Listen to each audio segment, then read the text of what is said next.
السلام عليكم حبوباتي، كي راكم دايرين؟ نتمنى تكونوا بخير. بديداتي حباباتي بنياتي خياتي. انا الحمد لله في نعمه. نبدا الفيديو بالصلاه بالسلام على الحبيب المصطفى، وبديتكم بالبصل. وش يقول المثل الجزائري قديم؟ يقول لك مراه القدره بلا بصل كي مراه بلا عقل.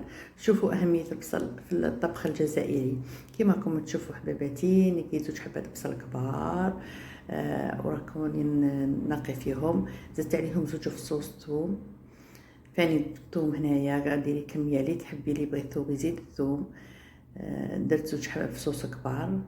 زدت عليهم هنايا طوماطيس، 3 حبات طوماطيس كبار، قشطيهم عشوائيا في الكيكوطه. لازم الكيكوطه هنايا ديري كميه كبيره في وقت قصير، وتجيك كيما نقولوا لاصوص تاعك تجيك خاطره، ما تجيكش مميها. خاطش ما ديري فيها لا ما لا والو.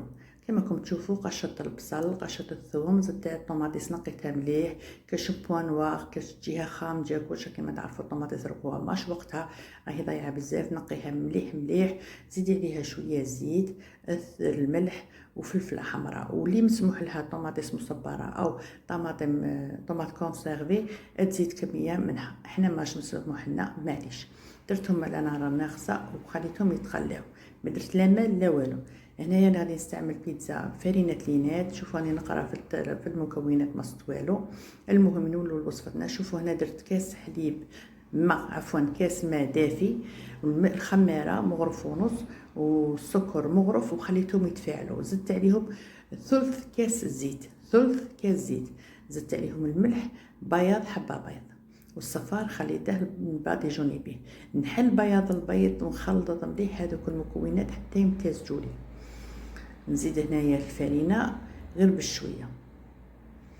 هذه الفرينه رائعه، قمه. هذه الفرينه روعه روعه روعه. انا نبغي الفرينه لينات.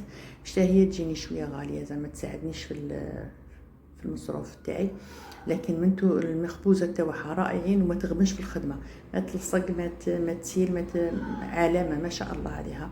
شوفوا هنا نديرو غير بشويه ونخلطوا ونعجنوا في نفس الوقت. ما نخلوهاش مكوره وما نخلوهاش هكا مكرزه كما يقولوا. وتبدي تدخلي في دوك المكونات وتخلطي وتدلكي فيها في نفس الوقت هكا، بتستخرجي جميع الاضافات اللي فيها والمحسنات اللي فيها، تستحصلي على عجينه طريه ملساء. شوفوا ما شاء الله ما شاء الله على فرينة لينات.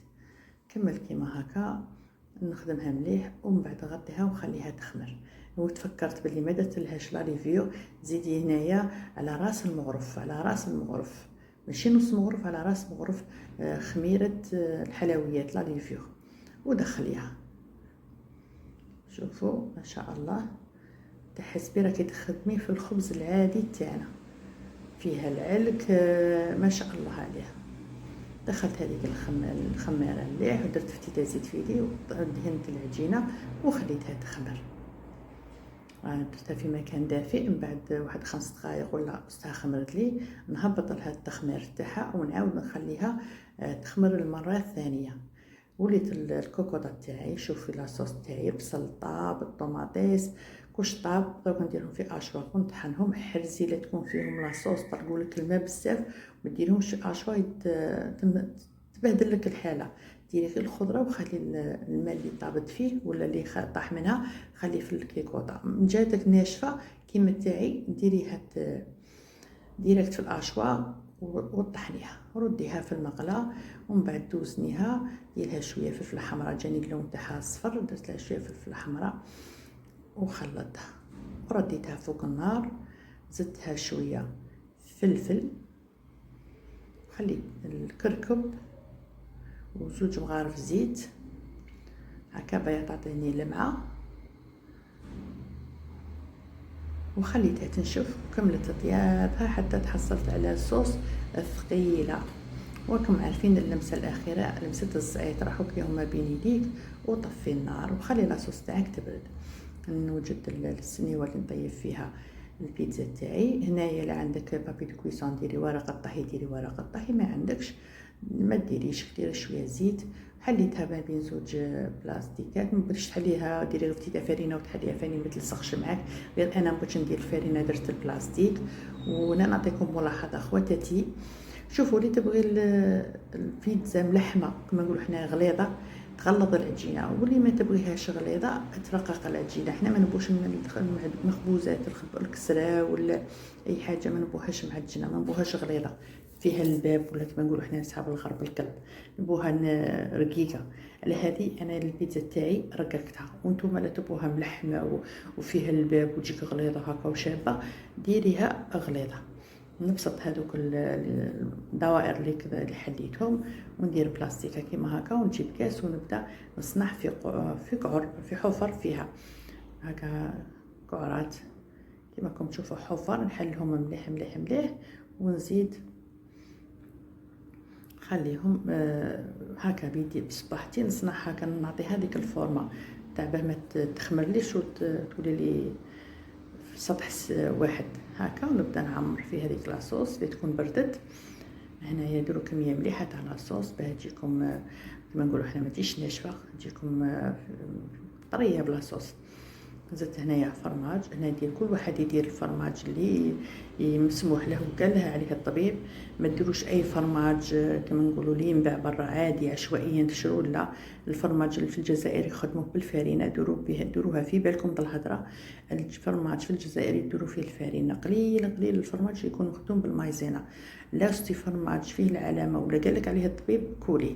كيما انا الطبيب قايل لي شيدر فخوماج روج والكغيير هذو المسموحين. حاجه واحده اخرى مش قليل قليل ويدي لها هكا نخون لها فرماج بيغ ولا هكا زعما حاجه من هي تبغي ولا دال عليا الحال ما نسمي ندير لها، وما نديرهاش بكميات مليحه وما كثر لهاش، نديرها فتيته هكا غير باه انا نرضي لها هذاك ما تقولش هكا عينيها طايرين في الشيء. هذه هي. وزينتهم شويه جلجلان السانوج، زرعت الكتان، الباب مفتوح لك باه ما حبيتي تزيني. وديك الحبه تاع الزيتون ديري الزيتون في الماء مليح مده طويله، وديري معها الخل وما يطلق لك حال شليه وما يطلق لك حال شليه هكا باه ما يضرش المرضى السيلياكين. كي نعرفوا الزيتون ماش مسموح. نوري لكم العائله الكريمه تاعي درت لها بيتزا كاري، ما كانش عندي فرماج غابي، درت لهم الفرماج تاع البيدو طري، هذاك الفرماج تاع البيدون درت لهم كميه كيما هكا عليه، زدتهم حبات زيتون. كما قلت لكم ما كانش عندي فرماج غابي، درت لهم حبه بيض من الفوق ربيتها لهم على اساس انها فرماج، زدتهم شويه مايونيز وخليتهم فطروا. وكيما هكا سلكت فطوري. واش نقول لكم، هذه هي الوصفه تاع اليوم شاركتها معكم، وهذه هي النتيجه النهائيه تاع الميني بيتزا. ونعطيكم نصيحه اخرى بنيتي، لاش تقولوا البيتزا تاعكم طابت تقلعوها، ما تقوليش تحوسي تحمريها من الفوق ولا حطات الفوق ما يكونش مليح ينشف لك يطول باه يطيب وينشف لك العجينه وتيبس معاك. طابت قلعيها من الاخر وزينتها بشويه مايونيز فلوريال. ومن الافضل ديروا المايونيز تاع الدار ما تشروش، لكن انا بنتي ما تبغيش تاع الدار، على هذه من ذاك ماشي دائما نقلشها ندير لها شويه مايونيز كيما هكا. كما راكم تشوفوا البيتزا تاعنا جات روعه، جات قمه وفرحت بها بنيتي. نتمنى تعجبكم الوصفه تاعي والطريقه وتعتمدوها عندكم في المطبخ وتوجدوها ان شاء الله رمضان كريم. وش نقول لكم في الختام، دائما نقول لكم عيشوا في سعداء وتهلاو في صحتكم وتهلاو في ريجيمكم. وش في الاخر كلام سلام.